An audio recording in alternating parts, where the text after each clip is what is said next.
What up, Del One Pride? Sorry about that there. We had a little cutout on communications. Don't know what happened, but we are going with part 2 of the college football pod, Bayou by, as we have our first appearance from Ryan's new cat gracing us on our stream.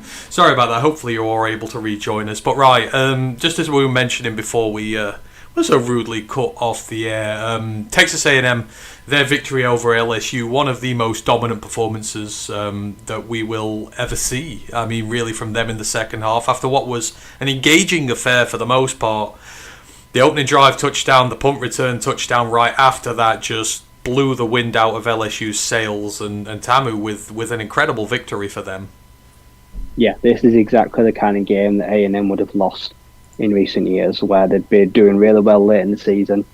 They'd have a path set out to the SEC championship, but they'd fall short. And for the most part in this first half, it looked like it might not be their day. But that second half, like I say, when they knew Nussmeier, they knew something wasn't right, they kind of, like say, pounced like sharks. There was blood in the water, just got absolutely after him. So many negative plays in the second half, and their special teams came alive. And in the end, they just didn't have they had no hands for LSU. Like I say, all three phases finally went, like I say, A&M's way, and it's a huge win for them, and in the end, pretty emphatic scoreline, which they deserved in the end, because they weathered an early storm, but then they kind of found their groove, and in the end, took over. So that was one of their big stumbling blocks that's been recent years. But yeah, I'm with you. They could be legit. This could be the year, like I say, that the SEC runs through there. I know, and I remember watching it on stream, I was just so impressed, again, with the defence that had struggled so much the week before, but one of the first times really got to see Cassius Howell up front, close and personal, 2 sacks on the day for him. Actually had a play in coverage as well where he looked pretty good. We know that A&M like to drop their guys back, but he may be slightly undersized at 6'2", 248, but he's up to 10 sacks on the season already, which matches his career high. I mean, we've talked a lot about these edge rushers coming out of Tamu recently. Shamar Stewart, Nick Scowerton last year. This is the former Bowling Green standout. He, was, a MAC guy. Came to A&M last year, 4 sacks, just hit the ground running a little bit, but this year he's really breaking out big, and he's going to be threatening round 1 draft boards going forward. Yeah, I've seen people in the last couple of days, weeks, saying fringe first round player. He's kind of got that talent, like you say.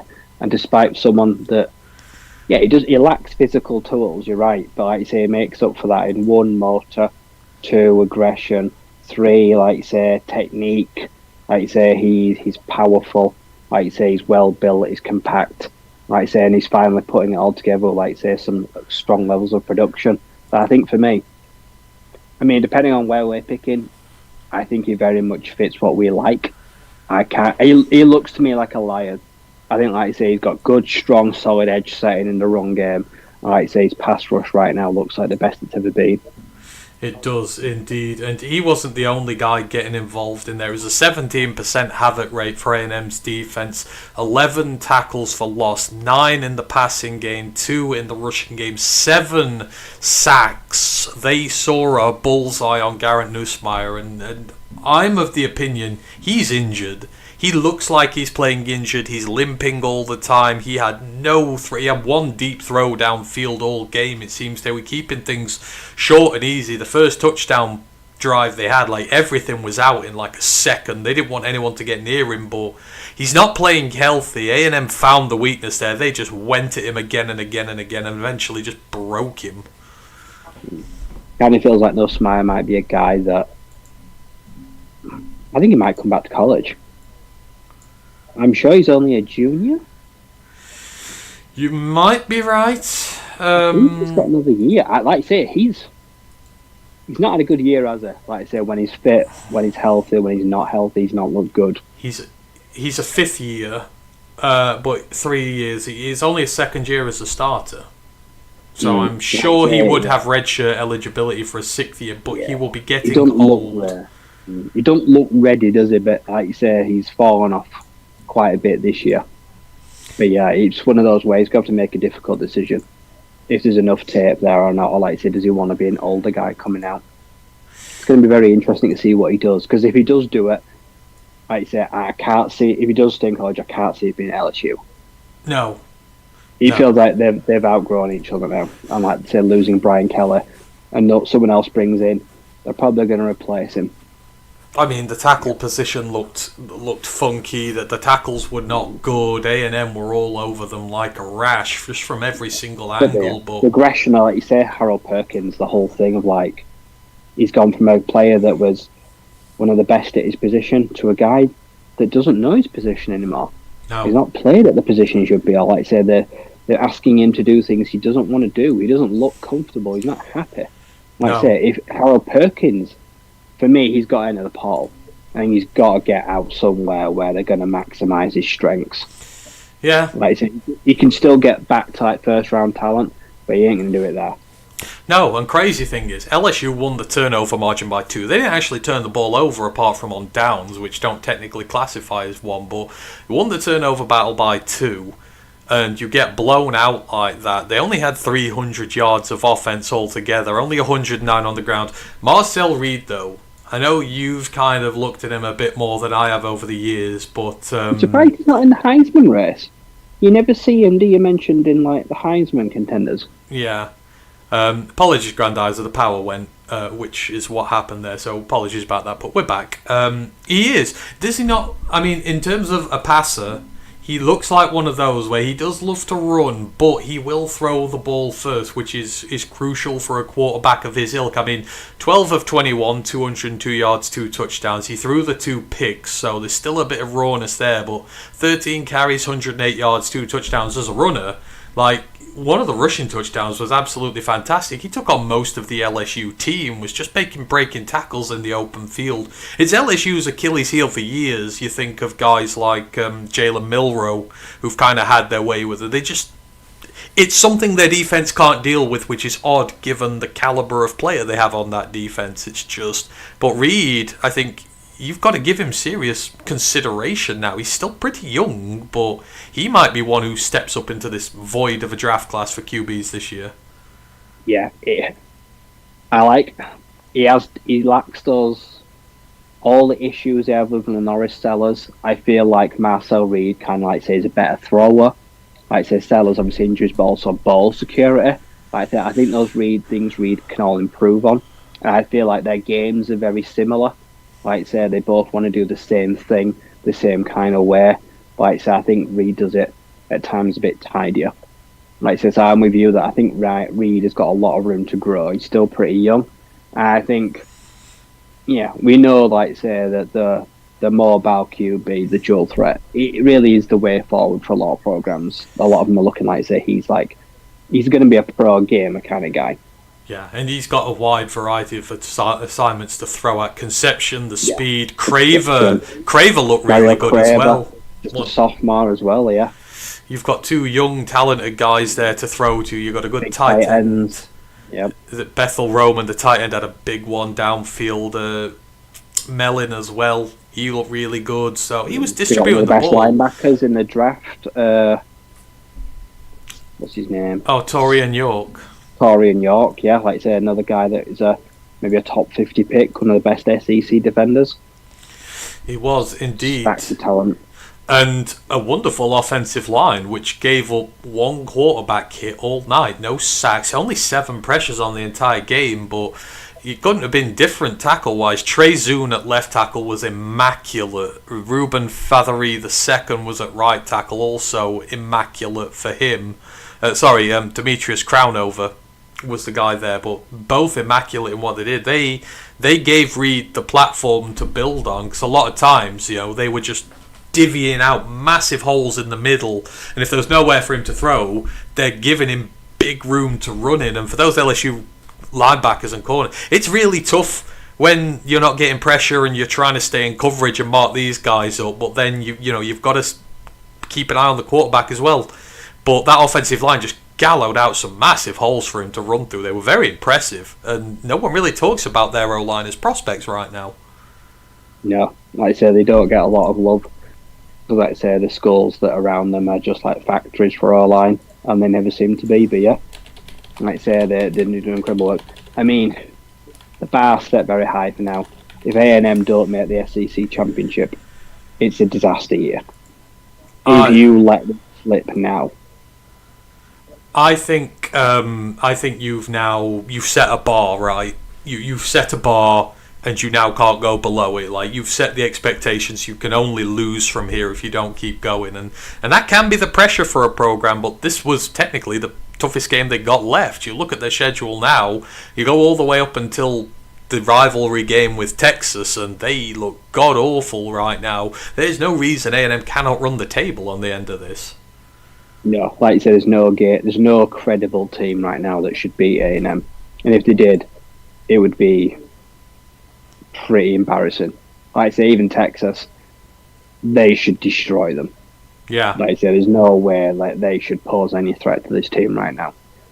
Yeah, indeed. As for LSU, I mean, that defense is what they're meant to be built on. You think the kind of talent they've had on there just completely blown open. Obviously not helped by an offense which did nothing in the second half, but there are some reasons for optimism for this program. Van Buren still looks legitimate, had his great year at Miss State last year. He's obviously gone to sit behind Nussmeier, but if Nuss leaves, they've got their quarterback for the future. And young Harlan Berry at running back seems to have supplanted Caden Durham. I'm not sure what the story is there, but the young man, very impressive in his first start. Like, his contact balance, his vision.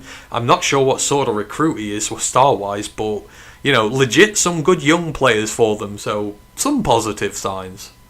Yeah, there's still plenty of talent, like you say, and there's no reason anyone should jump ship. Like DJ Pickett, I know all the Oregon fans are like, they want him to leave, because he was their 5-star recruit and flipped to LSU and they want him back. But just because of a bad year, like I say, those players have shown tremendous play. Like I say, as a freshman, as a young guy, there's no reason for them to leave. Say, Mansell Lane's gone. Like I say, wet weeks, West weeks, like a lot of the veterans are losing. So their young guys now are going to be thrust into huge roles next year. Yeah. And for them, that's quite exciting. I actually think maybe clearing some of that dead wood and giving some of these young guys a chance be good. But yeah, I think they'll bring in a QB to compete with Van Buren. But yeah, be interesting to see a new look LSU next year under a new coach. They're missing Whit Weeks, aren't they? Like he was there screaming at his defense on the sideline, just like, what the hell are you doing? It's clear they've not got their leader out there with them, which is the issue. And Whit is not as good as him, unfortunately. But it seems clear that that's the big issue for them. They're missing their leader. Yeah, like I said, they look lost on critical moments and critical downs. I'd say there's just not that guidance right there right now. And yeah, so for them, their season now is it's damage control for LSU, isn't it? It's just get a good ball game. It is. However, another team, we talk about Texas A&M setting themselves standards that they now need to adhere to and can't fall below. And well done to Texas A&M in the game of the week there. Another team in the SEC, Ryan, who are redefining all their expectations, and no one would have thought this a couple of years ago that they'd be where they are, but they're now winning so many big games that they're not just a fairy book story anymore. They're a legitimate contender who now cannot go back to where they were, because that's just not acceptable for this program anymore. And of course, we're talking about the Vanderbilt Commodores, who win again, and in a game where they did not play well. This was probably one of their ugliest games in a long time, but the number 15 Missouri Tigers were coming to town this week against Vanderbilt, who were ranked in the top 10 for the first time since, I think it was 1960 or something like that. It was absolutely crazy. Obviously, they've welcomed LSU and beaten them the week before. Missouri are a different kettle of fish altogether. Bo Pribula, Ahmed Hardy, the star running back. Could they maintain this level after knocking off a talent like LSU? And the answer was yes. They beat Missouri 17-10 in what could only be described as an ugly game. This went right to the wire. 1:52 left as Diego Pavia got the winning touchdown for the Commodores in a game where a lot happened. Let's say there was a serious injury to Bo Pribula, the Missouri quarterback. Has there been a prognosis on him so far? I've not seen one. Do we know what the injury is for him yet? There was an air cast on his leg. Yeah, I ain't seen anything. It felt like a broken leg or a broken ankle or something. Yeah, there was something about it which it was an ugly injury, whichever it was. But this was a tough game to watch in terms of the purists. Missouri took the lead on a field goal. Vanderbilt leveled it up just before the half, but at half time this was just 3-3. The teams just exchanged field goals, and the drive chart in the first half went Missouri punt, Vanderbilt punt, Missouri punt, Vanderbilt punt, Missouri punt, Vanderbilt punt, Missouri field goal on a drive which took nearly 8 minutes, and Vandy did well to stop them, and then a Vandy field goal as well. And then we had time for one last Missouri punt before the half. And then the second half just went crazy. Started off with an interception for Missouri, picking off Diego Pavia, but then immediately Vanderbilt's defense turned over Missouri on downs. Vanderbilt then had to punt again. Missouri then missed a field goal, which was just a truly ugly game for the most part, until we finally got action, and it was a one-play 80-yard drive from Vanderbilt. Marcus Young rushing touchdown from 80 yards out to put Vanderbilt 10-3 to the good. But then Missouri hit right back as offenses finally came to play. It was a 12-play 75-yard drive. It was really good, and on a 4th and 2, Missouri went risky and went for it in a game where not much offense, and Zollers, the young, I think he's a true freshman or a redshirt freshman, Yeah. quarter, but he's a true freshman, is he? He found James, his tight end, from 6 yards out for a Missouri touchdown. Really good throw from the young man there to make it 10 apiece. Then Vandy had to punt again, and this is where you thought Missouri were maybe going to go and win this, but safety CJ Hurd was able to punch the ball out of backup running back Jamal Roberts' hand with 7 minutes to go to get what would be the vital turnover for Vanderbilt after nearly 4 minutes of Missouri driving down the field, and Vandy put together a clutch drive when they needed it most. It went 9 plays, 44 yards, and as I say, Pavia himself from the Mizzou 1 on 2nd and goal had a rushing touchdown to take it in. Missouri tried to get there. They went 13 plays and 74 yards, but they were turned away on the I don't know how close they got there. Just they got down to the Vandy 37, but there were penalties on the drive. There was an intentional grounding penalty sort of with 50 seconds left, which just put Missouri so far back. Vanderbilt were able to win this one out, despite the fact that the Hail Mary they threw went to Kevin Coleman Jr. was short by about 6 inches. It was crazy. Like the catch was made, but because the receiver was falling forwards instead of backwards into the end zone, it was just short. And I mean, Ryan, what was a truly ugly game won by Vandy, but at the same point, Vanderbilt now are learning to win games when they're not playing their best football. There was a day and age they wouldn't beat mid-range SEC teams playing their best football. Now they can beat them on an off day. The time of possession stats at one point were crazy. It was like 33 minutes to Missouri to 16 for Vandy. They lost the clock battle completely, but their defense, it doesn't make flashy sacks all the time. It doesn't get many turnovers, but it's bend, not break, and always just seems to come up with a play when it matters. And Vandy, again, they found themselves a backbone, and they are redefining what success is for them now. 3 wins over top 25 ranked opponents, 2 at home. They'd never had one since the 60s before this. Clark Lee is just doing an absolutely marvellous job with this team. Yeah, he's one of my favourite coaches to get the next big job. I think he'd be.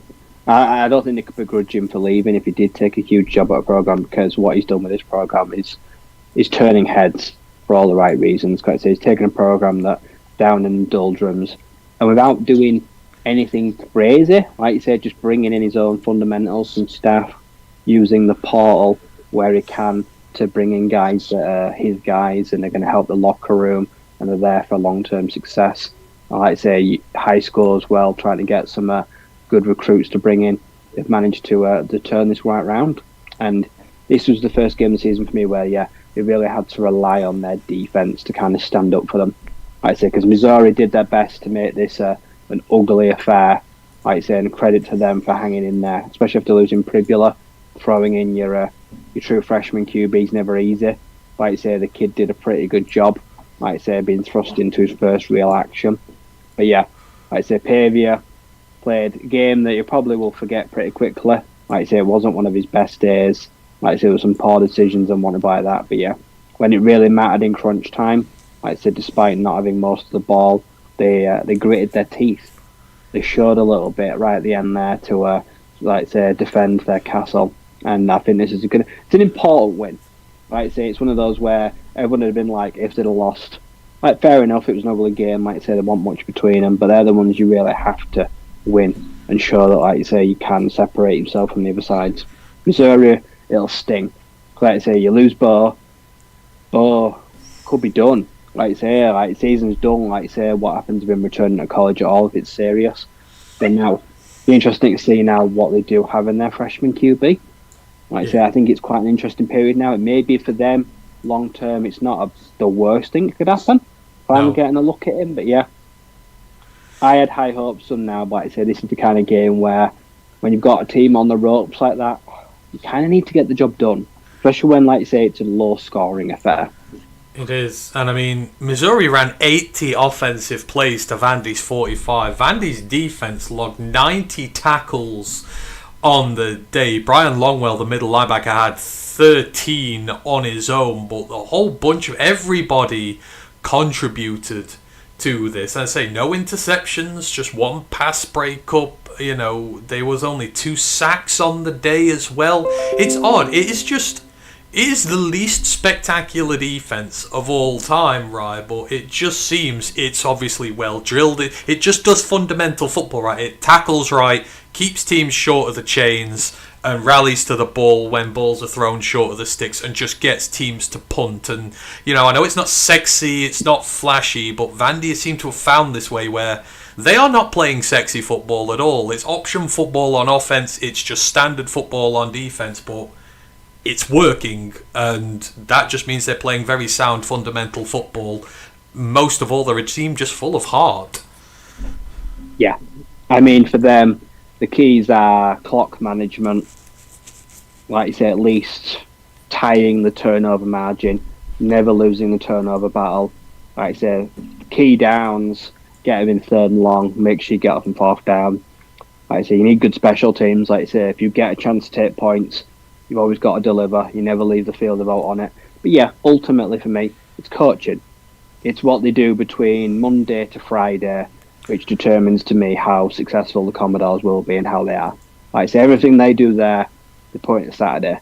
Like I say, for me, that is the sign of a great team and the sign of a great coach. Like I say, that's why for me, Clark Lee, he should be the one getting mentioned with some of the bigger SEC jobs. Because if you can do that with the bare minimum and no money, like what does he do with actual money? Actual boosters. When you can get 4 and 5 star kids, he will not ever get them at Vanderbilt. No. Like I say, unless it happens a miracle, like I say, they just probably don't have the finances to compete. And like I say, the limitations are this team will very soon reach its ceiling and then they'll move on. But I'm going to enjoy watching that process. Oh, absolutely. I'm enjoying it every week. And I mean, they've got a big game this weekend, and they've just basically got a free shot at a team that's in free fall right now. If they lose, no one will bat an eyelid. But, they go into this game not as favourites, but in me, looking at them both, they are favourites this week. And who would have ever thought we'd have done that? But we'll talk about Vanderbilt again later. But quickly on Missouri's side, obviously the quarterback sucks. If you're looking for some bright sparks, Damon Wilson continuing to look very good on the edge for them. The former 5-star Georgia recruit has found his home there now. He's having low-key a very monster year right now. Yeah, I mean, underrated parent is Zion Young. Yeah. I love him. He looks great. Like you say, he looks like a potential Sunday player. Like I say, it could be a high round draft pick. Got Damon Wilson. Yeah. For all the offensive talk, like you say, there's definitely some defensive talent that doesn't get a lot of mention in Missouri. I think Eli Drinkwitz is also doing a great job there. Like I say, that doesn't always get mentioned. Yeah, it is. I think it's just a shame. If they'd have had the quarterback in this for the entire thing, maybe it would have gone a little bit differently. Trippier he's been good. He's been solid. Like you say, he's looked a good chance to start. Like you say, it's just a shame it's getting like this for him now. Be interesting to see what he does at the end of the year. Yeah, it will be. I feel like he's a fifth-year guy. Possibly. Like I said, obviously, he's played too much money. He can't redshirt this year. No. Like I said, does he have a red shirt in the bank? So I would like to see him get a chance to play another season under him. He should do, because I don't think he's been a starter, so he'll have a freshman But then year. Zola, like you say, I mean, kind of like you say, true freshman guy. He kind of needs to be the apparent. Yeah. Now he's going to get these last couple of games, I suppose, the audition. Yeah. He is the future of the program. Yeah, Pribgil might transfer if they just decide that Zion's in the other direction. So Ahmad Hardy, like you say, he should stick around. Like you said, you get a freshman quarterback in. There's still plenty of optimism going forward. I mean, he's enduring the first real drought of his career. Right? I mean, he had 90 yards and was going at 4.2 a carry, so it wasn't the worst day. It's he slowed him down. Yeah, it's his first real test, so we'll see how he bounces back. But given what he's done so far, everybody has a slow spell in college, and this just happens to be Ahmad Hardy's. But Vandy win again, and just to put some numbers out there on the line for it, so they are 7-1 overall now. Vanderbilt are. They're 3-1 in the SEC. They are one win off the 1941 squad that started 8-1. So big numbers here, but even bigger numbers. It's the first time that Vanderbilt football has won 7 games before November, Ryan, since 1915. 110 years they have never had. This is the job, and again, we quickly go back to Clark Lee. This is not just, beating some little record. This is beating centuries worth of records now. 110 years since they were in this position. World War I was happening the last time this happened. And as I say, 3 wins against top 25 teams. The conversation has to be had. You can't just say they're plucky anymore. Like, SEC championship game potentially down the line if Alabama screw up, because I think that's where they're at. I mean, it's not fantasy no more. Yeah, like you said, they only need a little bit of help. And, 10 wins. You get to 10 wins, you very much got a good chance of punching your ticket. You do that as well, Clark Lee's got a great chance of winning Coach of the Year. So, you only need one team to slip up between now and then. Like I say, they may well find themselves in that last weekend of the season with everything to play for. It could all be on the line. It could be indeed. But we will see, because Vanderbilt's next opponent, my oh my, what a game they had this weekend. They are having probably one of the most disappointing seasons in recent history from a team we expected one for. They are 6-2, and they also are 3-1 in the SEC, but by God, they look bad. Texas, the Longhorns, on the road to Mississippi State, who it feels like decades since they last won a game of relevance. 8.5 point road favourites. Texas 45, Mississippi State 38 after overtime, and needing a 24 point fourth quarter to overcome what was an absolutely stifling deficit to this state side, who have actually, got to give them their credit, been pretty frisky this year and have given a lot of teams a run for their money. But I mean, Texas started off reasonably well. It was 7-all after the first quarter. Arch Manning had a rushing touchdown to start this off. Blake Shappen responded with a touchdown pass to West from 13 yards out. But then Texas got another touchdown. Parker Livingstone got his receiving touchdown from Arch, and they're 14-7 up with 12 minutes left in the half. They look decent. Miss State score the next 4, and Texas don't score again in this game. From 12 minutes left in the second quarter, they don't score until the fourth quarter. For Miss State, Seydou Traore had a 1-yard receiving touchdown. Kyle Ferris had a 24-yard field goal.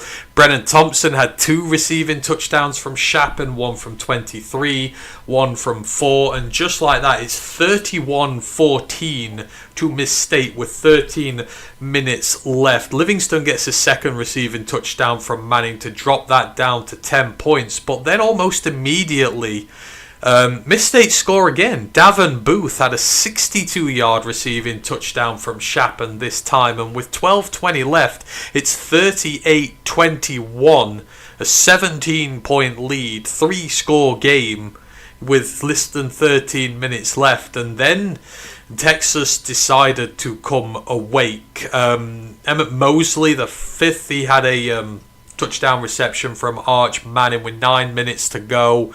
Then they got a field goal with 4 minutes 14 to go, and then they were able to stop Miss State on their own 22, forced the punt away with 1:47 to go, and Ryan Niblett from 79 yards out from his own 11 returned it the length of the field. Miss State just completely cracked in the end of this game, and Texas were able to level it up 38 apiece. Then went into overtime, and by this point Arch Manning was knocked out the game with an injury, so Matthew Caldwell, the backup, comes in, and he and Emmett Mosley tandem together to get the touchdown that they needed to finally put Mississippi State away. But I mean, right, this is a game, like, first off, Mississippi State are going to be kicking themselves to holy hell because they had Texas on the ropes, 17 points up, 12 minutes to go. You would expect to finish it out from there. That would be a signature win for them on a team that deserves something like that this year.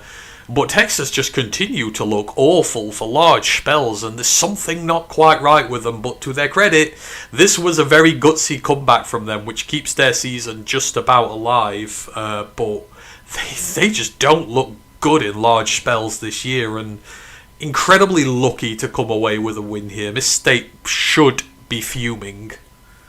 Yeah, I think Texas can count themselves very fortunate that Miss State has shit the bed. Like I say, you should not be losing that game. Like I say, Texas, right now with where they are, they should not be mounting such a large comeback on you. It takes 3 quarters for Colin Simmons and the rest of the defense to actually wake up, and then, like I say, finally they explode on them in the fourth quarter and just stifle the offense completely. Like I say, and Arch Manning, feel for him, because like I say, before the injury, he's actually having a really big day. There were some big throws, there were some big time scoring plays. Like I say, he really did put the team on his back at times, because he still continue. They cannot run the ball, clearly. There's just huge issues, like I say, with guys like Wiseman and that. Like I say, consistently helping him out, and it's really is showing. But yeah, there were some big chunk players, some splash players, and yeah, did a really good job of managing the clock later in the game as well. Good job of mounting a good comeback, and in the end, yeah, it kind of felt like all the energy and life had been sapped out of Miss State in overtime, and they were never going to really come back from that. The wind had been knocked out of their sails. But yeah, the Longhorns are somehow remarkably still alive in the SEC title race, and for all their poor play for most of the year, it feels like a miracle to say that. Feels disingenuous. Like, this was a game where neither offensive line was particularly good. There were 12 sacks in this game, but a 24% havoc rate for Miss State. They had 12 tackles for loss, 10 against the pass, 1 against the rush, 5 sacks. They also forced an interception on that defense as well. But Texas themselves, 9 tackles for loss, 7 sacks. On poor Blake Chapinry, who had himself a game. He went, I was over 300, hang on, let me just get his actual numbers up here. But Chapin went, where did he go again? 381 yards and 4 touchdowns. It's a 16-game losing streak in the SEC that the Bulldogs are on right now. But we've seen Blake from his Baylor days, like, he, for the most part, he's giving them a fighting chance now to end this record. They do look better with him under centre there. But throwing for nearly 400 yards, taking 7 sacks and still losing, that's clearly not the problem. Offensive line the problem for them, but that's the problem for Texas. They can't run the ball. This offensive line is bad this year, and when the Bulldogs are running all over it with that higher havoc rate, you can kind of see where the big issue is for this Texas team. Yeah, it's so one-dimensional. The pressure Arch has been on under most of the season. No wonder, like you say, he's gimpy. Like you say, and he's getting pelted this year. Like you say, he's coming out of games, like you say, in pain and knocks and carrying, playing through these injuries. I'm not surprised. Like I say, he's not getting much protection. And the cluster of running backs they've got, even though they're not top end, they're also not getting much help for the best part. And like I say, it's just too easy to kind of pin them back now. It is. It's and the receivers as well. Like you say, Livingston has some good games. Like you say, Wingo is a great player, big player, but he's not consistent. He's more of a splash guy. Like you say, he really misses Gunnar Helm. Like their tight end that was so reliable right now, they just kind of lost those options. Yeah, 5 catches for 184 yards for Wingo.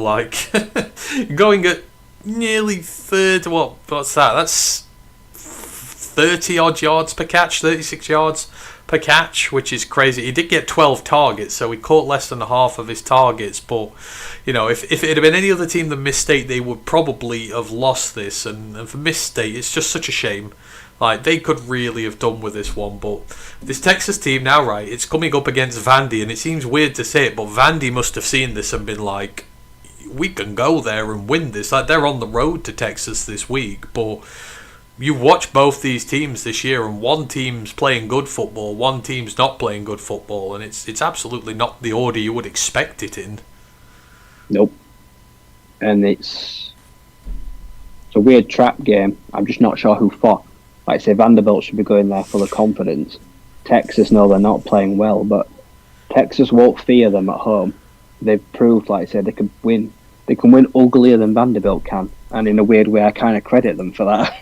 See, you can. Had negative play this year at 6-2. It's quite impressive. It is. They are winning in spite of themselves. But I mean, Vandy played them close last year, and Vandy played Mizzou close last year, and then they've beaten them this year. So you kind of figure that Vandy are going to try the same again. These teams who were just narrowly beating them last year, they're figuring out. They'll have a plan for Texas here. As long as they can keep the ball and keep Simmons out of it, they should have a chance. Yeah, it'll be interesting to see what happens with Manning. Anson, like I said, if he's practicing, but yeah, he's got some wear and tear on him this year, on it. Like I say, it feels like he's not been right for a good bit of the year. Yeah, no, it doesn't feel like it. It feels weird how it's happened. So he maybe needs to see a game. Who knows? But it is a big game for them, Vandy. This has got SEC because they're both 3-1. So whoever wins this will. The loser really takes a big step back. Yeah, the loser probably ain't going to the SEC championship and is probably going to struggle towards the playoffs, or they're going to need to win out. I mean, Vandy have 3 top 25 wins on their record, so that's a positive.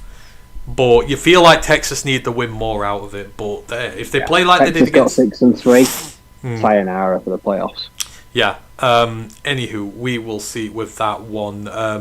Right, let's just go through a few of the other scores. Some of the ones that happened earlier in the week. Kennesaw State beat Florida International 45-26, and they won again the other day. They won yesterday. They're bowl eligible. They're top of the CUSA. I'll get back to their other game in a minute, but they blew out Florida International. Western Kentucky beat Louisiana Tech. Delaware won again against Middle Tennessee, who are 1-6 on the year, but Delaware 4-3, 2-2 in the CUSA. The Blue Hens of the Fighting Blue Hens, my apologies, are really making the most of it this year. Missouri State won over New Mexico State, and they won again last night against Florida International. So they're now 5-3 on the year. They're 3-1 in the CUSA. So the two newbies really performing this year. South Alabama beat Georgia State 38-31. North Texas beat Charlotte 54-20. Ryan, new American record for Drew Mestermaker. I had an absolutely stunning game against the 49ers, threw for 608 yards, 4 touchdowns, and 1 interception. He had 300-yard receivers. He had a 190-yard receiver. So basically a 200-yard receiver and another 2 100-yarders. But the young, I think he's a redshirt freshman, 608 yards for Mestermaker, right? Like, this is how good the American is. North Texas are on the outside looking in at the minute, but it is one of, if not the most potent offense in the entire country right now, and they showed it. That's 600 yards in a game. That would take an Iowa quarterback 5 games to get that high. That's just crazy. It says how well they're coached as well, because it's not just a Drew thing, is it? Chandler Morris has been doing it, like I say, in recent years. Like I say, he's been throwing for 3,500, 4,500, 5,000 yards. Like I say, Texas, their offensive scheme, like I say, loves these big pocket passes. As you say, Drew Mestermaker, like I say, redshirt freshman, but he's like 6'4", 6'5", 210, 215. He's built like Brady. Like I say, he's got a big arm. They love these gunslingers, and like in any other G5 conference, they probably cruise to a title. At this rate, they're not even going to make the championship game or even have a sniff at the playoffs. And they've been incredibly well. They just got, like I say, 1 damaging loss. But they'd blow away most other conferences potentially with that offense. Absolutely, they will. And yeah, teams in the American need to make sure they don't slip. Otherwise, these guys are right behind. You certainly do not want to be playing them if you've got a questionable secondary. Virginia Tech, winners over Cal, 42-34. We both called this one wrong, or at least I did. You may not have done, but young Sagapalula Talele, he got like 30 yards of run support in this game, although Kendrick Raphael got 3 rushing touchdowns. But Kyron Drones, 9 of 18 for 119 yards, 3 touchdowns for him. Marcellus Hawkins had a 167-yard day. Kyron Drones had a 137-yard day. They had 360 rushing yards against Cal compared to Cal's 40. The young true freshman, right, he can't do everything on this team. And this was a game that had 19 penalties. It was ugly. It was disorganized. But the Hokies are showing they are a good program with good talent. They're just so wildly inconsistent. But Cal, we've seen their limitations now. Great secondary, a lot of picks they're getting. Got a very good young true freshman quarterback, but you can't give him 40 overall yards of run support and expect him to win games on the road, especially when it's West Coast to East Coast. Yeah, like I say, they're only going to go as far as the help they give him. Like you say, he's shown that he's tremendous, he can lead a team, but he's just a young man. Like you say, where's the veteran leadership? One on the defense, because there was no run game in the defense, and like I say, he's struggling to move the ball, like I say, on the ground and buying a bit of time. So yeah, it was struggling. And then it's the flip side, Kyron Drones, very talented, but yeah, very frustrating, isn't it? Like you say, you look at him sometimes and think, like I say, potential dual, one of the best dual threat QBs in the nation. And like you see, he has games like against South Carolina, where some of the turnovers and interceptions were just dreadful. Like he just didn't know what he was doing. Like I say, he's just a total gambler. But yeah, like I say, I think that VT vacancy, I think it's tasty. Like I say, I think it's a good program. It's a great stadium. It's a big fan base. And like I say, on their day they can beat anyone. They just don't turn up when they should, or just don't turn up often enough. No, they don't. But it's a good win for them in regards to the ACC stuff. But got to get the consistency in there. Boise State beat Nevada 24-3. Indiana. We wondered whether Indiana were going to be on upset alert. They welcomed UCLA into their home stadium. In UCLA on a 3-game winning streak, or 4 games I think it was, where they've just looked absolutely tremendous. 3-game win streak. They've been blowing opponents away, and you thought, if there's a potential banana skin for IU here, maybe this is it. But right, we've talked about redefining the standards for some teams. Indiana have redefined their standards now. This was a game they should have had no trouble with whatsoever. And boy, oh boy, did they have no trouble with this game whatsoever. 56-6 winners. Their defense went crazy. It had a 61% stop rate, 7 tackles for a loss, 3 sacks, 2 interceptions, 1 forced fumble, 510 yards of offense compared to UCLA's measly 231. And Mendoza didn't really have to do too much. He only threw for 170 yards, although 3 of them were touchdowns. But his 2 star receivers had 2 catches for 4 yards and 2 catches for 6 yards and a touchdown. It wasn't Sarrett or Cooper this time. It was Williams Jr. who had 109 and 2 touchdowns, and they released the full arsenal of their rushing attack. Kalen Black had 10 carries for 69 yards. Hemby had 17 carries for 78 yards and 2 touchdowns. Martin had 9 carries for 25 yards. Mendoza had 5 carries for 45 and a touchdown. They treated UCLA like a piece of meat who didn't belong in the same category as them, and this is the new Indiana now. What should have been maybe a track game, they just swatted them away with complete and utter disdain. Yeah, I mean, the UCLA bubble was always going to burst, wasn't it? Like you say, we know they're still a program that's got a long way to go. It's just in a purple patch. But yeah, I didn't think it would be so blatant. Yeah, Indiana wiped the absolute floor. But as you say, Mendoza, by his own standards, he got to take the day off. Like you say, he blew him away, and he kind of coasted back there and just kind of handed it off and let them do the damage. And yeah, Indiana can win a lot of different ways. Like I say, right now they're an unstoppable machine. They're a juggernaut right now. Like I say, anyone you put in front of them, even a potential banana skin, they're making pretty light work of it. Like I say, Fernando Mendoza's Heisman race and top 5 draft pick status, it just gains more momentum every week, it feels like. It does, and they're... Signetti, like I say, proved as well. Like I say, it's worth every penny of the extension. Even if they had little doubts of him leaving, there's no doubt at all.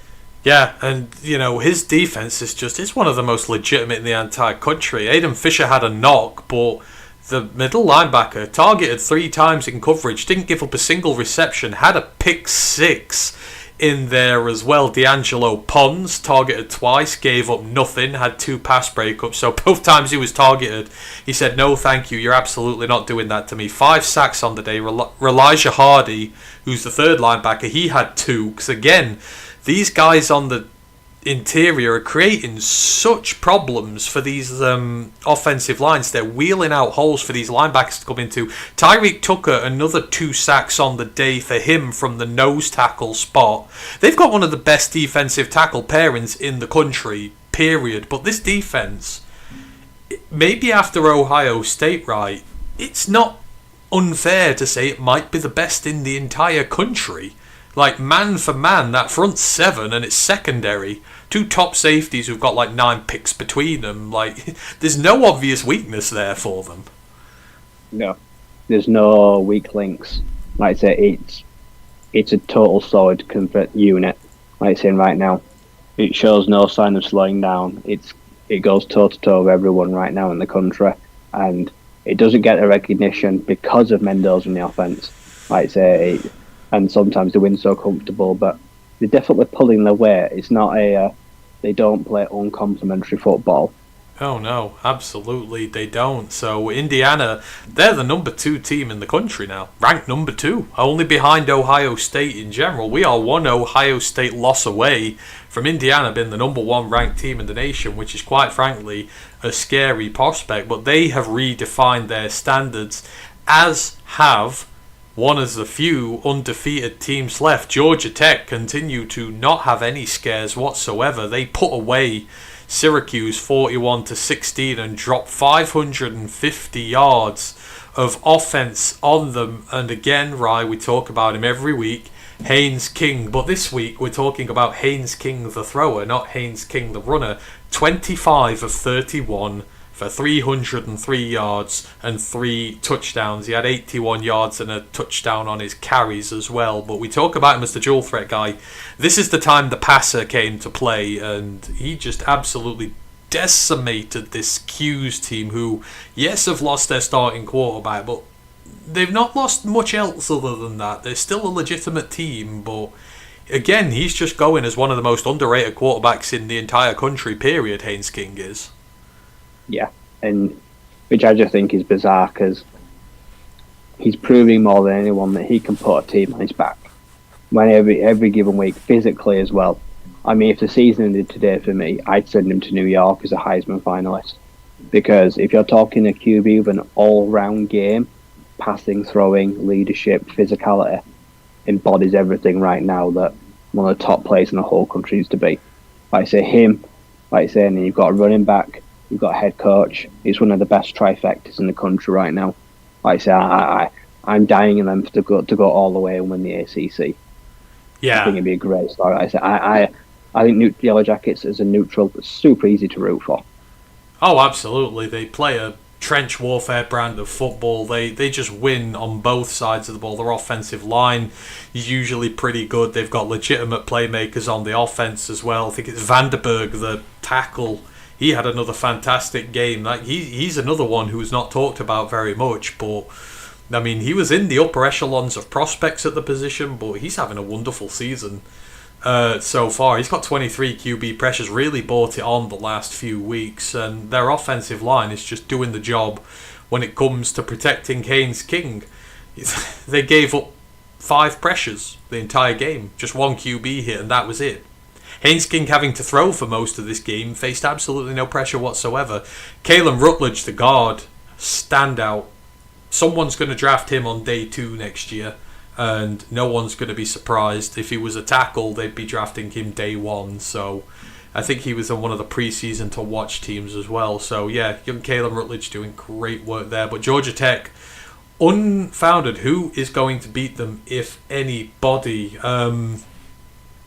Ole Miss 34-26 winners over Oklahoma, and I didn't know this, right, but Lane Kiffin against ranked SEC opponents on the road before this game was 0-6. He'd never won a single game on the road in his life. Now, it feels disingenuous to call Oklahoma, let's say, legitimate targets on the road. Mattia still doesn't look like he's back to himself just yet, especially as a rusher, but I mean, it was a very good game. They're using a Division II quarterback still, but it was very close. OU were winning this going into the 4th quarter, but young Trinidad Chambliss, when it matters, again, in a road environment that none of the 5 stars or the big recruits that Lane Kiffin has had so far, none of them have been able to pull off big road wins against SEC teams, and he just again, 24 of 44,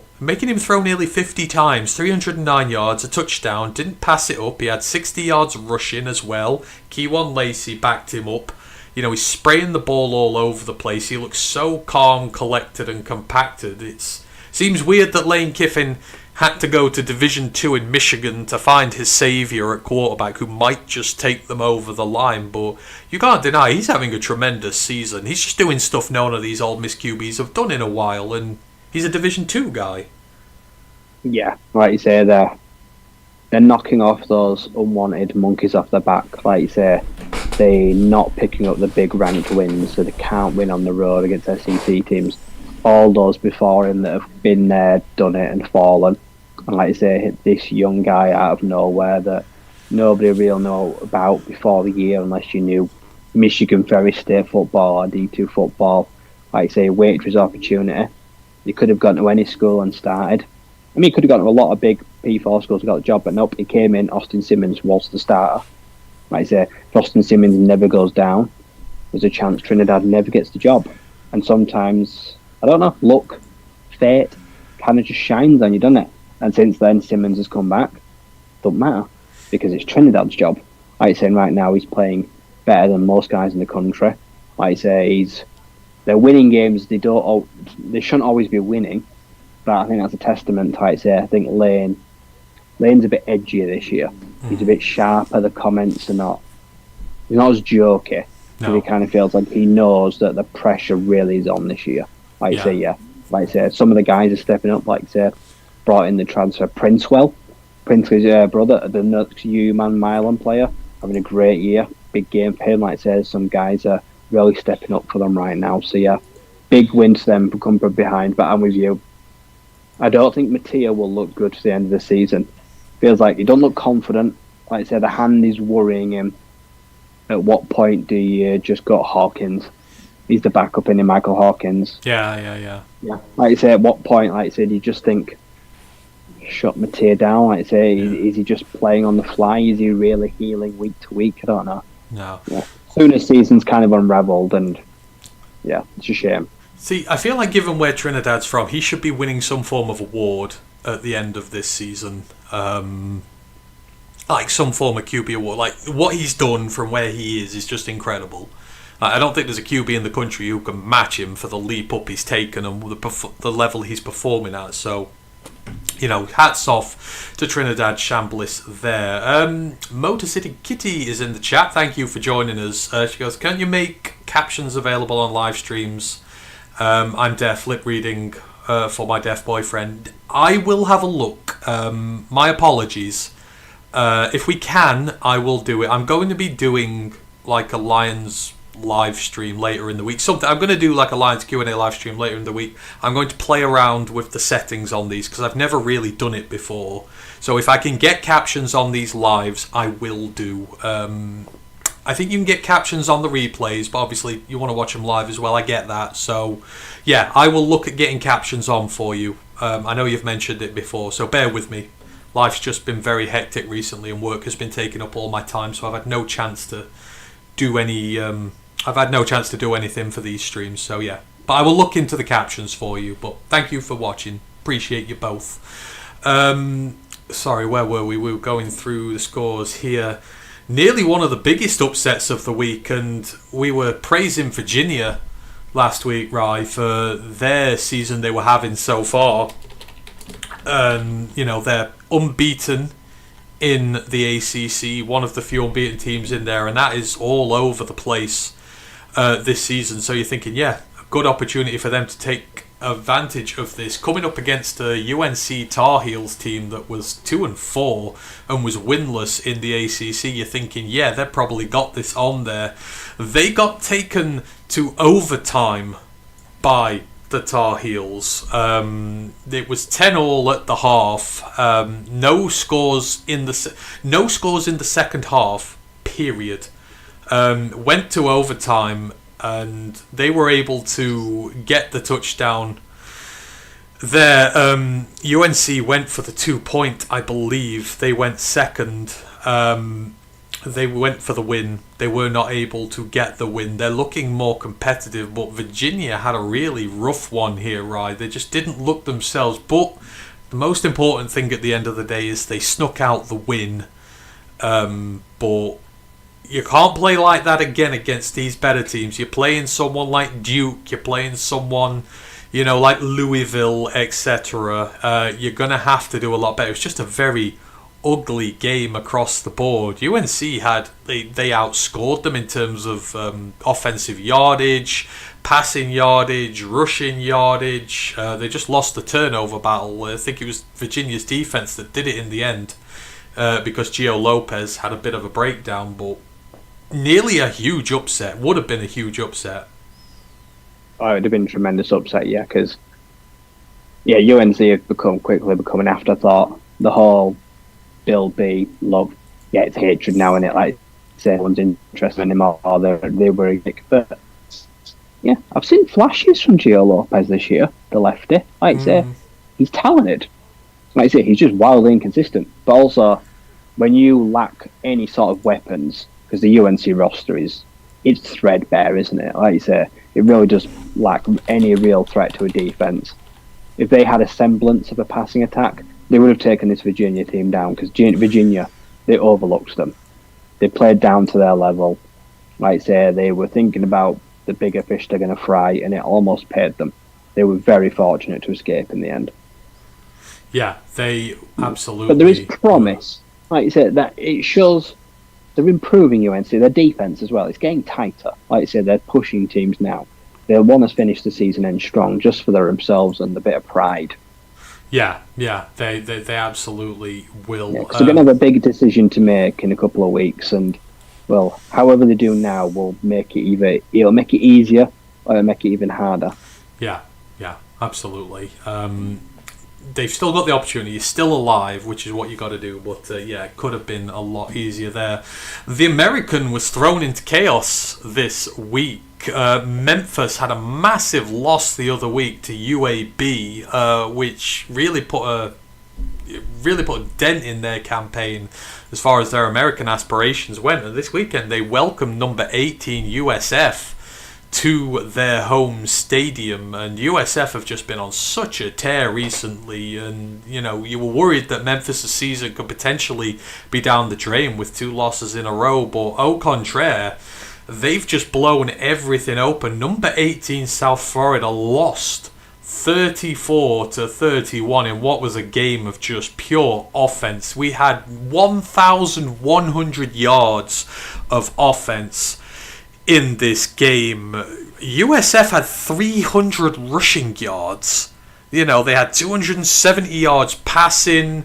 On Memphis' side, they had Brandon Lewis back, and Brandon Lewis has been such a revelation from the Nevada transfer. Went for 290 yards, 2 touchdowns, but South Florida had a huge lead.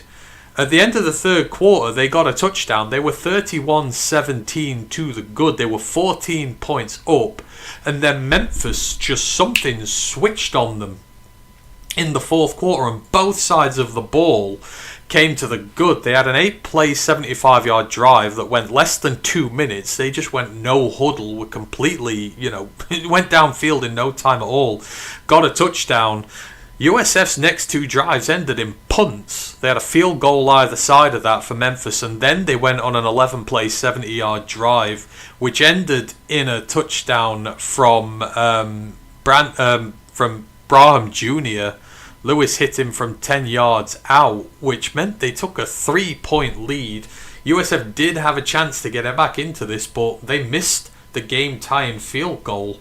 And Memphis take down USF, right, which kind of just goes to show our point how competitive the American is this year. Memphis lose last week to UAB. They bounce back and take down what looked like USF were not having many issues with anybody up until this point in the season, and even knocking down nearly 600 yards of offense and 300 yards of rushing offense on them. Memphis still strong enough to eke out that win. It was a fantastic game. I watched from start to finish. One of the best spectacles ever. The American truly is a delight this year, and Memphis keep their season alive. USF are obviously still alive, but everybody's back in play now. Yeah, Memphis were kind of on life support going into this game. They knew they could not lose. And USF knew that a win here, they had a couple of fingers almost in a title game. They would have taken down one of the big rivals. Like I said, they would have been one of the front runners. But yeah, really throws it the cat among the pigeons again, doesn't it? Like I say, nobody's now safe, but nobody really has an advantage.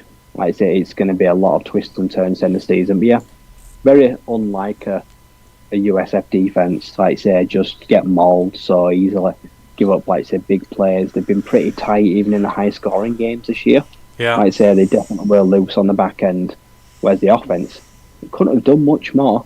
Like I say, they blew a big lead that they shouldn't have lost. Like I say, goalless.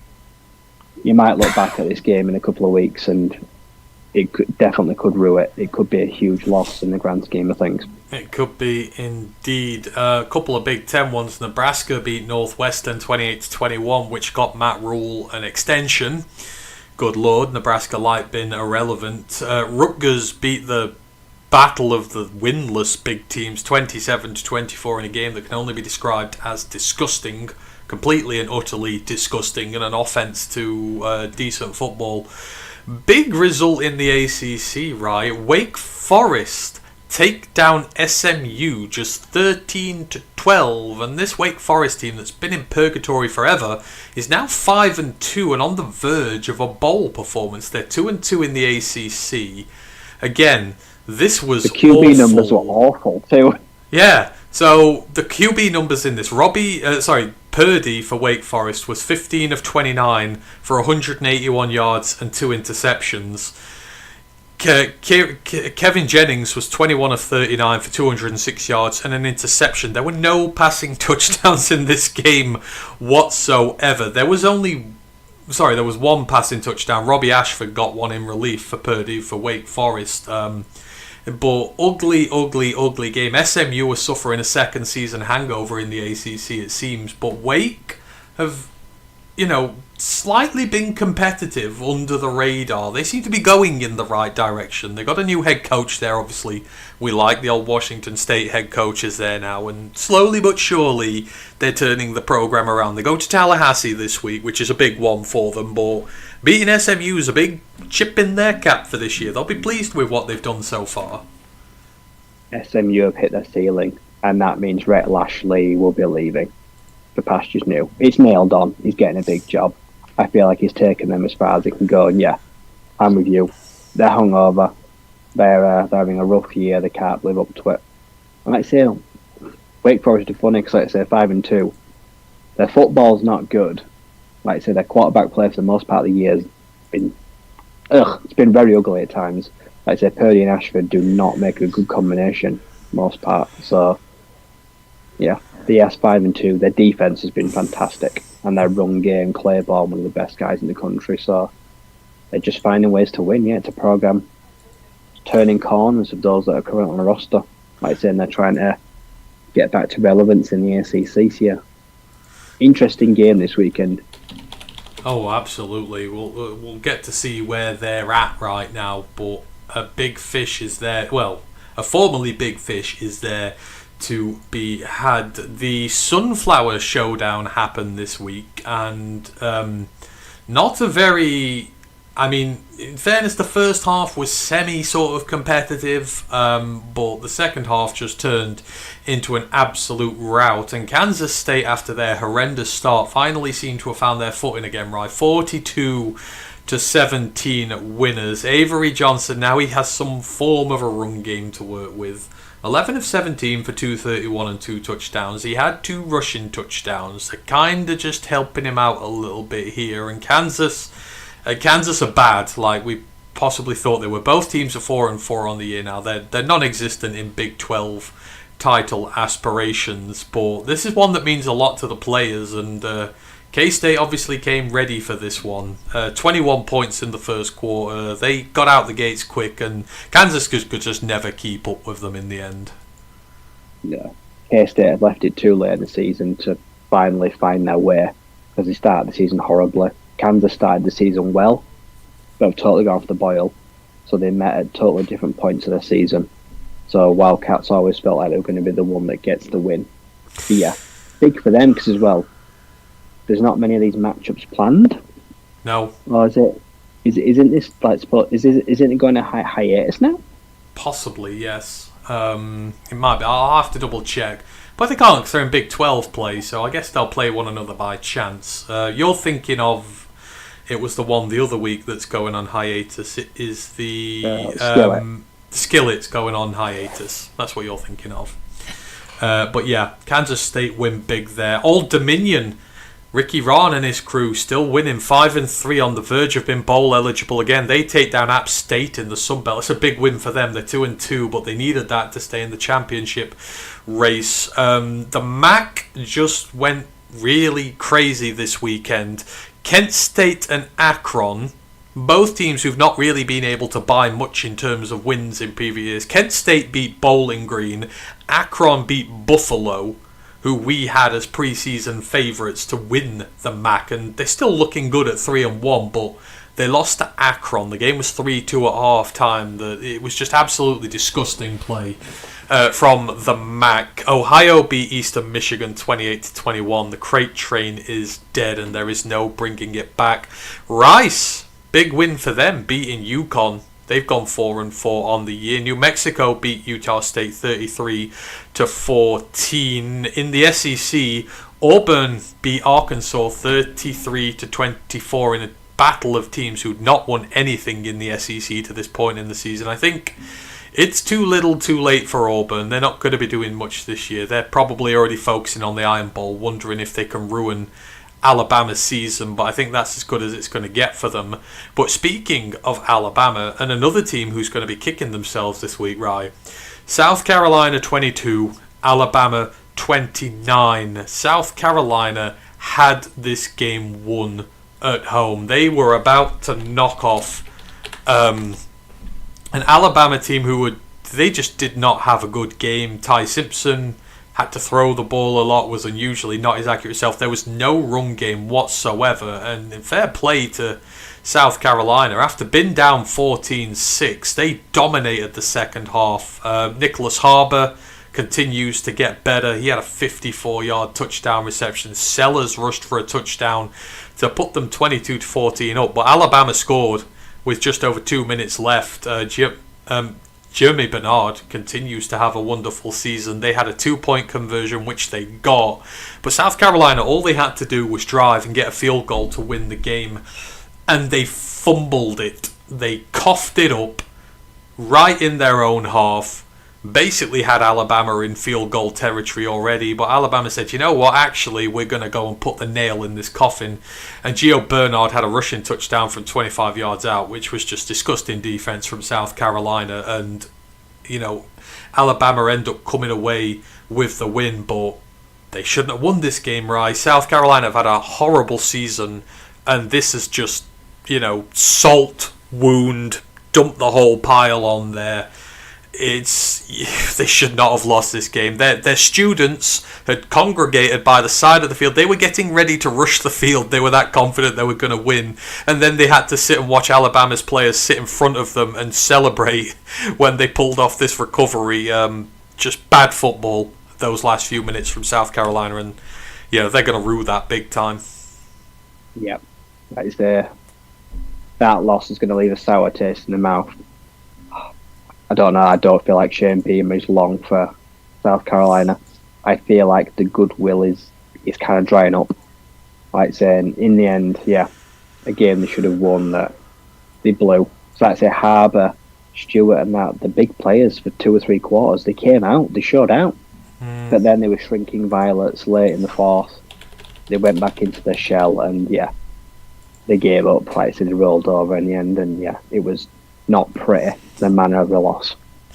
They are not indeed, but it's Alabama have this backbone about them now. Kalen DeBoer, after that Florida State loss, everyone wanted his job, but by hook or by crook, they're finding ways to win, and it's from sources you wouldn't find it. Jeremy Bernard has literally turned into one of the most reliable receivers. I know he had 800 yards and 2 tutties last year, but he's at 6 touchdown passes this year. He's on course to blow his numbers from last year out the water. Obviously, one of the Washington transfers with Kalen over here, but I think he's a completely under the radar prospect. He would probably come to the draft this year, and I think feels like someone's going to get a steal with him. Yeah, because I like him. He's a returner, he's a rusher, he's a receiver, he's got good hands. Like I say, he's got a pretty good build. I think he's the kind of guy you can do a lot of stuff with. I think he's versatile. Whereas the others, like say Ryan Williams, they're kind of, what they are. Like say, they're kind of like say those prototypical kind of guys. But Bernard, ask him to do something and he does it really well. Like I say, he's kind of showing them up as well. Yeah. Like I say, in all facets of the game, like I say, he's kind of like, he's winning the trust of Ty Simpson and becoming one of his favourite targets. And that kind of thing's earned. It's not given. No, it is not at all. Bama sneak away with another win at the top of the SEC right now. You wouldn't think it.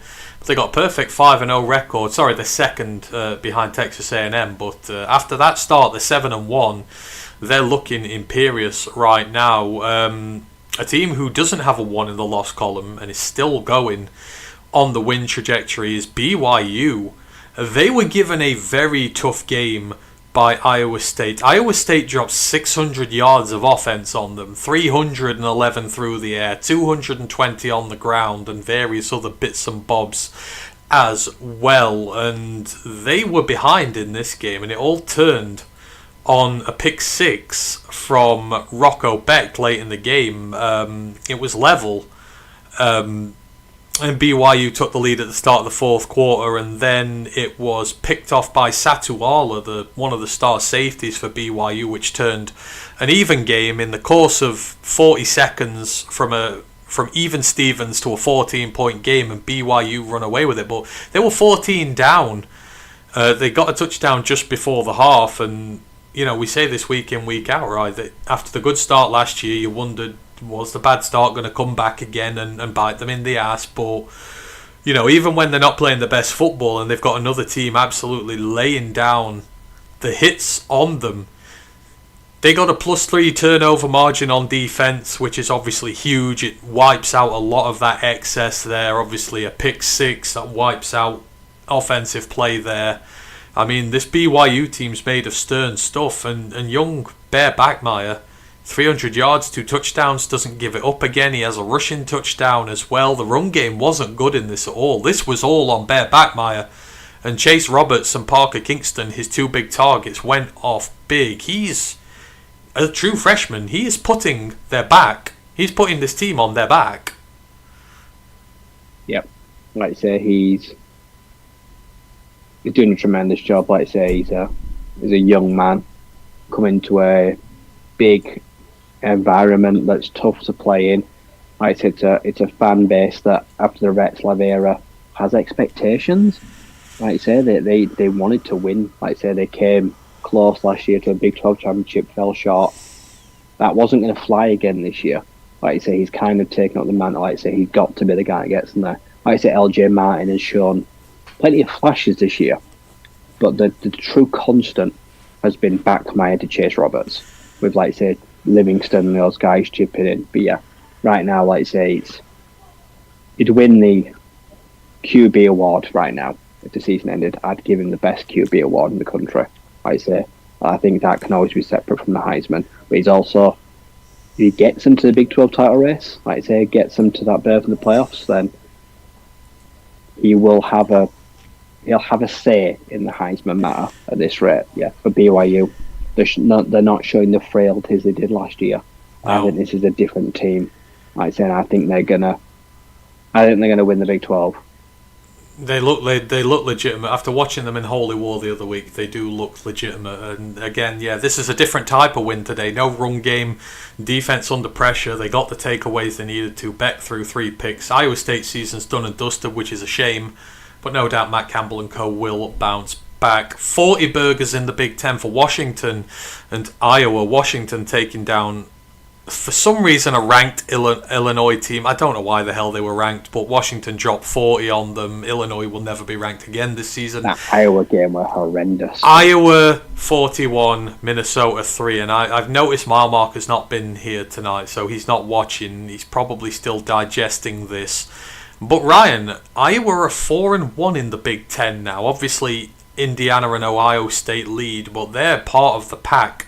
Right behind, Gronowski seems to have, found his home there. He's doing a good job. Passing touchdown, rushing touchdown, doing what he needs to. Drake Lindsay looked like the redshirt freshman that we thought he might be to start the year. His numbers were like 90 yards and 3 interceptions. He got sacked a whole bunch as well. I mean, it still is this Iowa defense doing the heavy lifting. Let's not get that wrong. But Gronowski and co, they're formidable.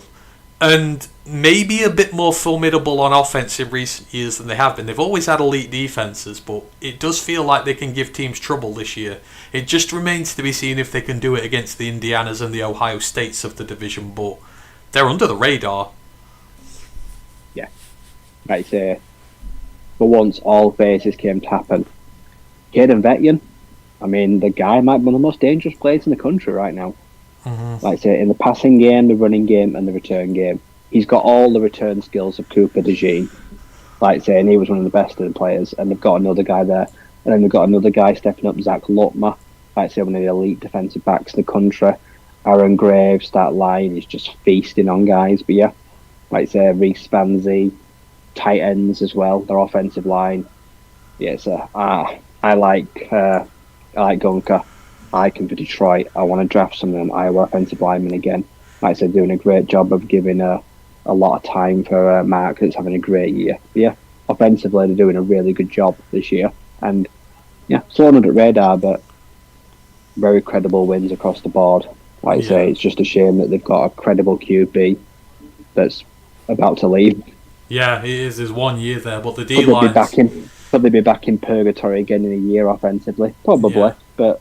enjoy it while you've got it. Yeah, exactly. The D-line's doing its business. Llewellyn, Herkit look good. Llewellyn, Graves. I might Graves. draft Graves. Yeah, Aaron Graves, I think he had a couple of sacks in this one from the D-tackle position. So, obviously you keep an eye on their trench warfare products, but they look good. Minnesota fine, it's going to happen, but it was a dreadful week for everyone. It was just a bad week. Yeah, you just wash that out the system and off you go. Washington State beat Toledo 28-7.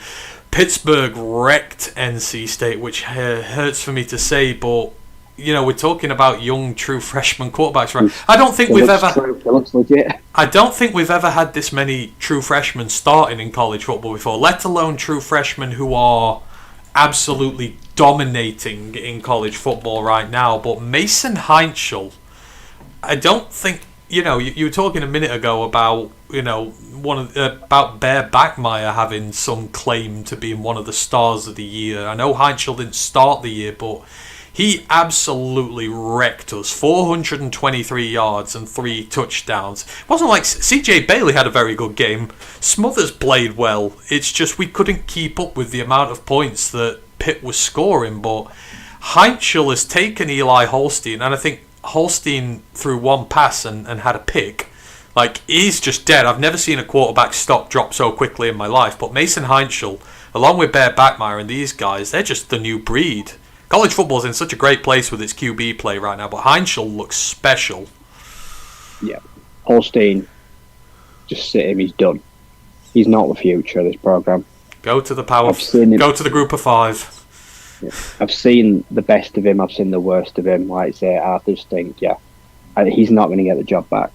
Like I say, because this Heinschel just looks like, he's just wise above his years and mature. And I'm with you. The current freshman QB class of this year. Yeah. The football's in very safe hands right now. Like I say, these are going to be some huge household names in the next year or two. Some of these kids are going to be absolute stars. Yeah, they are indeed.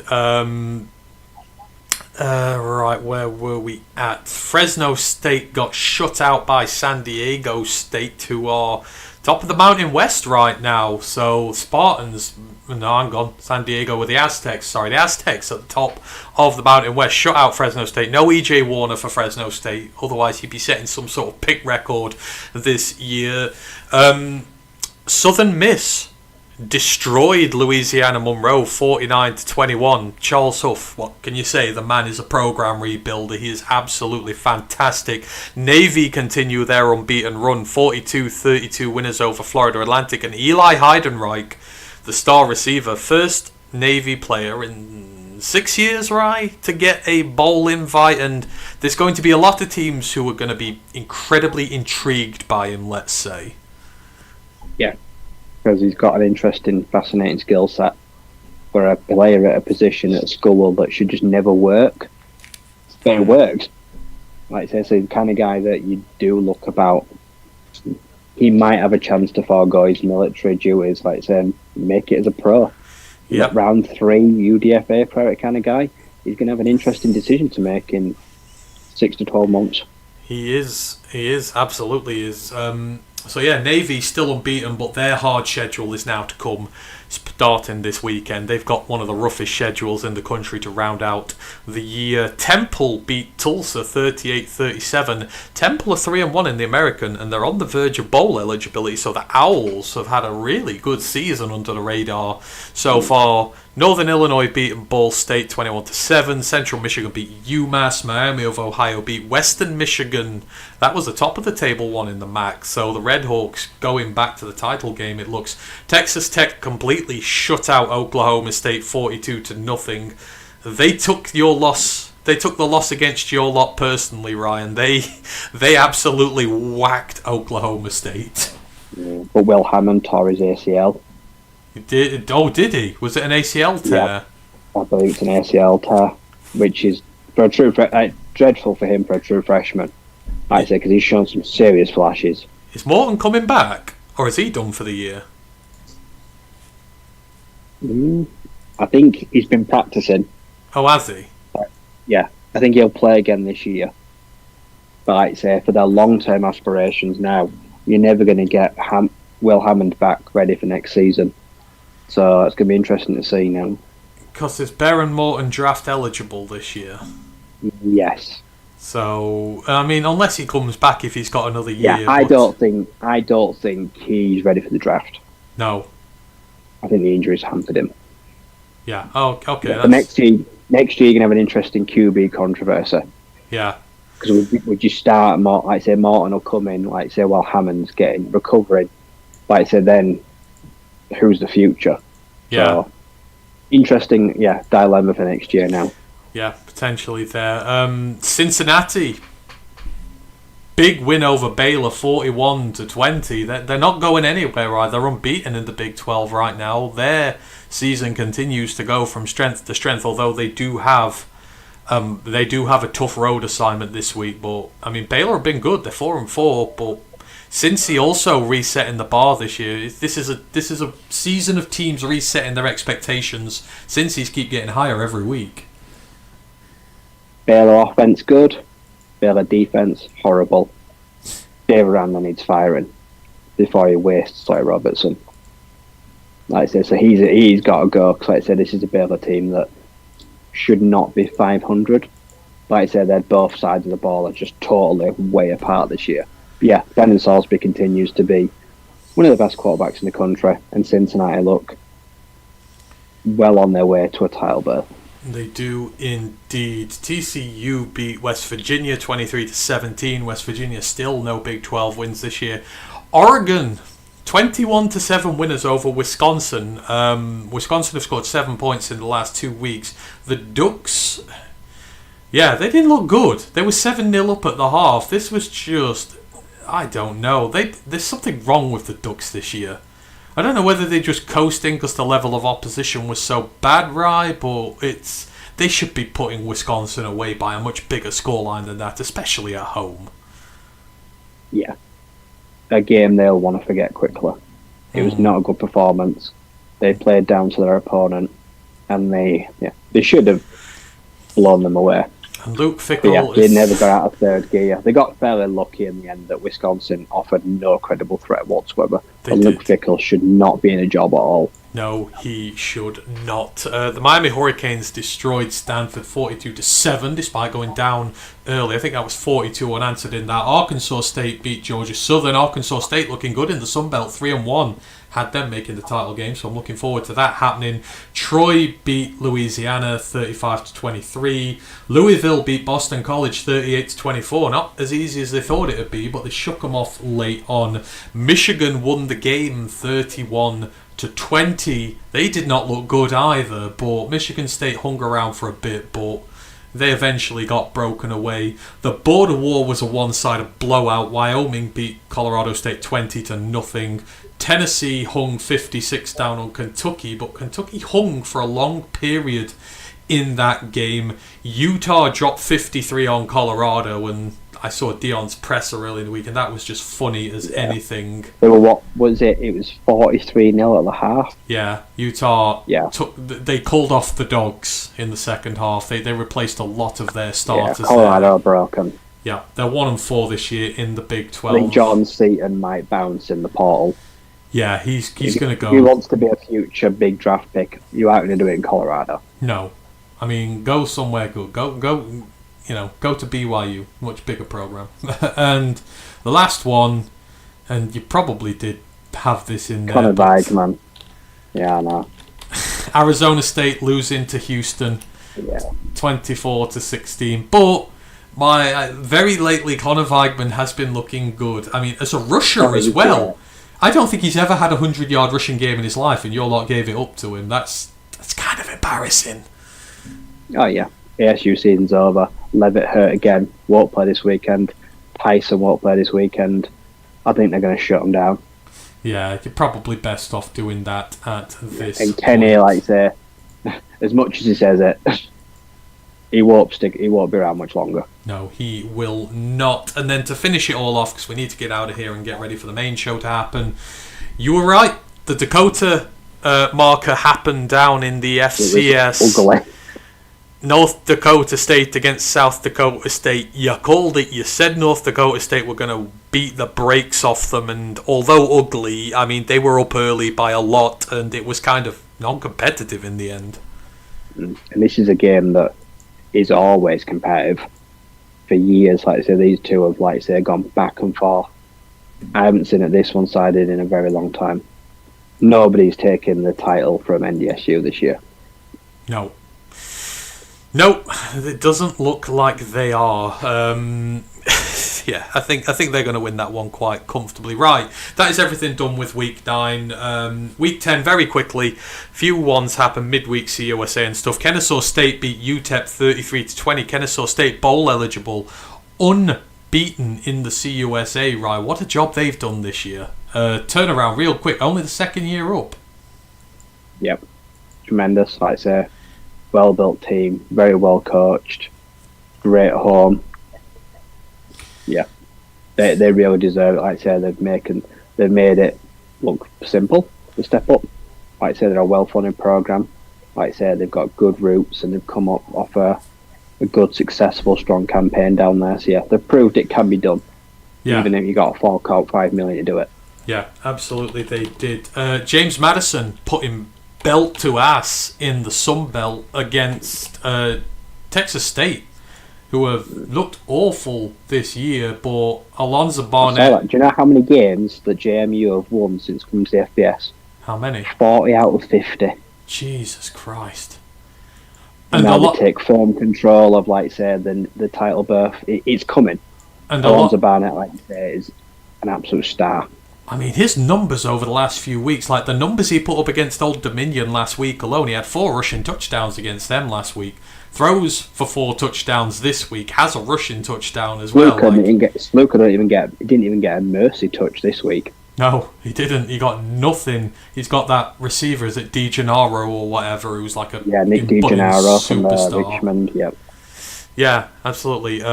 So, James Madison continued to be great. Hawaii didn't play last weekend, Grandizer. They had a week off, and deservedly so, given that they're bowl eligible now. But they're back this week. We're going to talk about them in a moment. The other 2 games that happened, Jacksonville State beat Middle Tennessee. They're 4-0 in the CUSA. Jacksonville State going for back-to-back titles. And Missouri State beat Florida International last night. Missouri State 3-1 in the CUSA.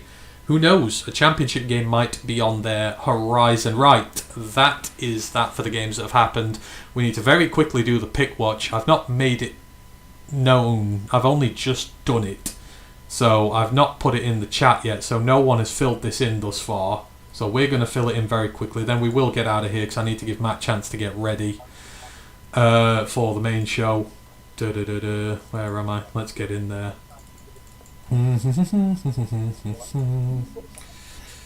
Sorry folks, just going to get this one done and then we will be out of here. So, people have already seen it and I've not even advertised it. Right, let's start off. Number 9 Vanderbilt at number 20 Texas. Right, Vandy back-to-back wins against LSU and Missouri at home. They're on the road now against the Texas team who are playing very badly but somehow managing to win games. Can Clark Lee and co. really cement themselves as SEC title challengers and take down the Longhorns? If Texas want to flip the script, this is the week to do it.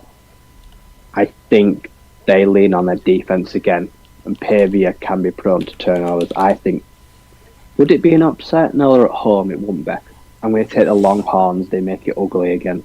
Texas are 3.5 point favourites, but against at home. That sounds about fair at home. That's not a big margin. No, it's basically even, so we've got that there. Yeah. Number 18 Oklahoma at number 14 Tennessee. Top 20 battle in the SEC. Tennessee kind of stalled in recent weeks. Oklahoma have as well. Who's going to bounce back? I'm losing faith in Mattia. I think they're going to keep trotting him out there when it doesn't look right. I think the Vols take this one in a shootout. We have it. Number 15, Virginia on the road at California. Sagapoo Talele, the true freshman sensation. Ow. They're at home. Virginia didn't look good. Cal are in home confines. This is banana skin territory for one of the teams. You've got Cal, yeah? Yeah, give me the upset. I think they bounce back.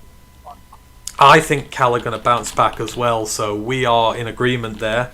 Although everyone else who's done it so far has gone for Virginia. Don't blame them, but it is what it is. Wake Forest on the road at Florida State. Florida State had a much needed bye after looking terrible for a few years now. Their season's gone down the thing. Wake Forest have played, so they are not as fresh, but that big morale boosting win over SMU. Can they go to Tallahassee and win and get back-to-backs, right? No, their offense is just so bad. I just feel like they're going to come undone. I don't trust Purdy or Ashford. So you're picking Florida State. Yep. I'm going to go with the upset and pick the Demon Deacons. Number 17, Cincinnati. Their toughest test yet on the road against Utah, ranked number 24 after Utah just dog-walked Colorado. But this Cincy team showing they're made of stern stuff, but this Utah team is still formidable, right? It's at home. You know, Utah have won championships the past few years. They've looked good. This is all on Cincinnati to prove that they're the new power now. Can they do it, or is this where their season starts to maybe unravel? I think the Utes are gaining momentum. Dan Pierre looks great right now, and their defense is alive. I think this is where Utah stake their claim to win the Big 12. I've got Utah as well. Duke on the road at not so invincible Clemson anymore. Clemson's season's pretty much dead and buried. Duke do really need to win this one to keep their aspirations going. SMU won at Death Valley last time out. Can Duke make it 2 in a row, right? Or are Clemson going to find their form once more? Duke are very hot and cold. Kind of game they should win, which means they won't. I think Clemson pull off the big upset. Clemson for you. I am also going to go Clemson. I have bet on Duke a lot this year, and they have always bit me in the ass. In the American, we've got group of 4 games this week. Navy, Ryan, one of the last undefeated teams in the country on the road against North Texas. To say this is a clash of styles is an understatement. Mestamaker and his giant arm off the back of a 600-yard performance up against Blake Horvath and this Navy team that love to run the football but have a legitimate receiving threat in Eli Heidenreich as well. This is where their season truly gets nasty. And the American is all over the place this year. Can Navy do what they didn't do last year and take this deep into the season? Because this is around the time last year where their season came apart. I'll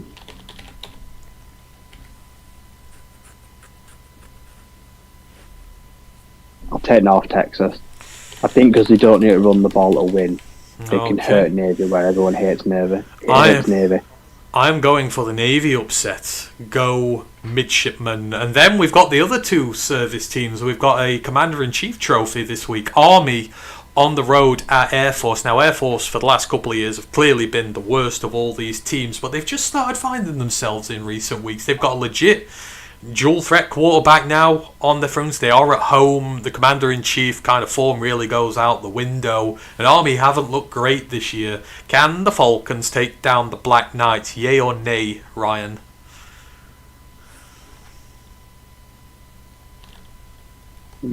I think Army go in and get the upset despite a up and down year. See, I'm going for like a 0 out of 10 this week. I've got Air Force. I've just got a sneaking suspicion the Falcons are ready to land a blow after being sort of the afterthought in the service category these last couple of years. Big one in the Mountain West, Ryan. Hawaii. We've not mentioned them this evening. The Rainbow Warriors are on the road to San Jose State, who are leading the charge at the Mountain West at the moment. They are fighting for the championship game, but Hawaii are right there. They're 3-1. This is their chance to put themselves. They've got bowl eligibility. Can they take that next step? And their last win was a road win against Colorado State. So they've come to the mainland in front of 40,000 and won. And they're going up against the San Jose State team, punching above its weight. Who wins? I mean, they've got one of the best receivers in the country, Scudero, but is it Eggert very mistake prone?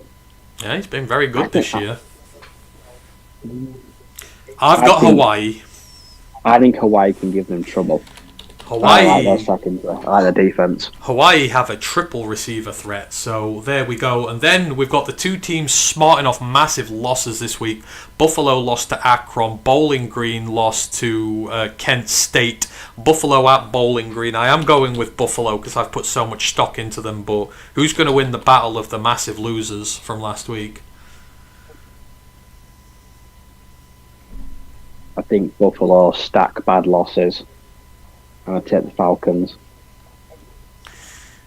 You've got the Falcons, you've got Bowling Green. Alright, and that is that. And then we're going to have to leave it at that because we need to get out of here. So that is everything for this week. Apologies for the breakdown halfway through this. This episode is in 2 parts, so if you didn't see the news and stuff to start this one, just check out the first part. Most of the reactions and the takes are in the second part. Is there anything else you want to mention before we get out of here? Nope. But soon we get the first lot of rankings. It's going to be very interesting to see where the commit is and everybody are looking. Is it this weekend? I think it's after this weekend. Yeah, we should get the first rankings. There we go. I think. There we go. So the playoff rankings will be out soon. We will be breaking those down. Obviously, we'll be back in a week to go over everything that has gone off in week 10 and start looking maybe at some playoff ramifications. The main podcast isn't going to be in about 8 minutes, so stick around. The Minnesota Vikings preview is coming. A team the Lions love to play. We've dropped 30 on them the last 5 times we've played them. We're looking forward to this one. Beating the Vikings is what started our revolution, and it is what is going to continue to feed it. Roar of the Lions UK, you can find us all over the internet. We appreciate you all joining us this evening. Grandizer, Brent, everyone else who's been in the building, we love you all. We shall see you again in a week for the latest of the college stuff. And we'll see you again shortly for the Detroit Lions podcast, your double dip of Roar of the Lions UK this evening.